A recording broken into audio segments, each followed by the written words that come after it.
কলা গাছের পানিও যে খাওয়া যায় আপনাদের তা দেখাবো। এটা হচ্ছে প্রাকৃতিক ফ্রিজ বললেও ভুল হবে না, কারণ কি জানেন, এই যে কলা গাছ থেকে যে পানিটা খাওয়া হয় এই পানিটা থাকে অনেক ঠান্ডা। যাদের অতিরিক্ত শরীর গরম হয় তারা চাইলে এই কলা গাছের পানি খাইতে পারেন। আর কীভাবে সংরক্ষণ করতে হবে আপনাদের দেখাচ্ছি। দেখেন এই যে এর ভিতরে যে মাছ, এই মাছ থেকে কিন্তু পানি জমবে, আর সেই পানিটাই কিন্তু অনেক পরিমাণ ঠান্ডা থাকবে, মনে হবে যে আপনি ফ্রিজের পানি খাচ্ছেন। এই যে দেখেন, এটা হচ্ছে কলা গাছের রস বলে।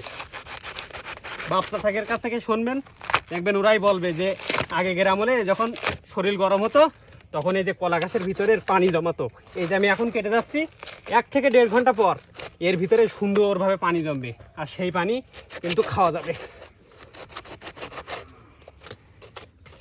এই যে দেখেন, এই যে খোড়ল করে রাখতে হবে বা গর্ত করে রাখতে হবে এইভাবে। এই যে এই গর্তর ভিতরে পানি জমবে, 1 গ্লাস পানি হবে, সেই পানি খাইলে আপনার শরীর ঠান্ডা হয়ে যাবে, হিম হয়ে যাবে শরীর।